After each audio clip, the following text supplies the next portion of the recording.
తెలంగాణలో ఓటర్ల జాబితా ప్రత్యేక సమగ్ర సవరణ ఎస్ఐఆర్ ప్రక్రియ కొనసాగుతోంది.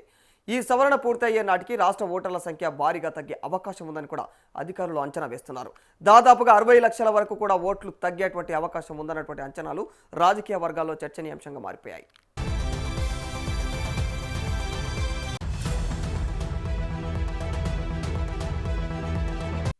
ఇళ్ల మార్పు, చనిపోయినటువంటి ఓటర్లు, డూప్లికేట్ ఓట్లు, ఇతర రాష్ట్రాల నుంచి వచ్చినటువంటి తెలంగాణలో నమోదైనటువంటి ఓట్లు వంటి అంశాలపైన అధికారులు ప్రత్యేకమైనటువంటి దృష్టి పెట్టారు. బూత్ స్థాయి అధికారులు, రాజకీయ పార్టీల బూత్ ఏజెంట్లు కలిసి ఓటర్ల వివరాలను అయితే పరిశీలనలో నిమగ్నమైనట్లు తెలుస్తా ఉంది.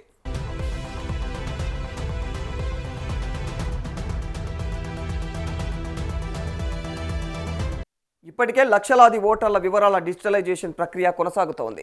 అయితే హైదరాబాద్, మేడ్చల్, రంగారెడ్డి జిల్లాల్లో ప్రక్రియ నెమ్మదిగా సాగుతున్నట్లుగా అయితే అధికారులు చెప్తా ఉన్నారు. ఇక మరి అపార్ట్మెంట్లు, గేటెడ్ కమ్యూనిటీలు, మారినటువంటి చిరునామాల నిర్ధారణ ప్రధాన సవాలుగా మారిపోయింది.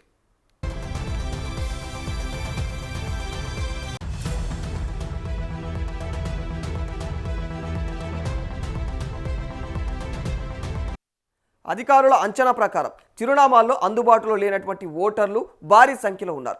మరి వీరితో పాటుగా కూడా మరణించిన వారు, డూప్లికేట్ ఓట్లు, ఇతర ప్రాంతాలకు చెందినటువంటి ఓట్ల వివరాల పరిశీలన పూర్తయినటువంటి తర్వాత తుది లెక్కల స్పష్టమయ్యేటువంటి అవకాశాలు కూడా కనిపిస్తూ ఉంది.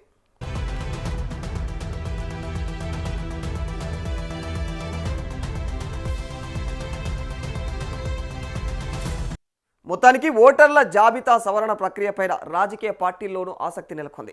తమ ఓటు వివరాలు సరిగ్గా ఉన్నాయా లేదా అన్నటువంటి అన్నదానిపైన అయితే ప్రజలు కూడా అప్రమత్తంగా ఉండాలని చెప్పేసి ఓవైపు అధికారులు కూడా సూచిస్తూ ఉన్నారు.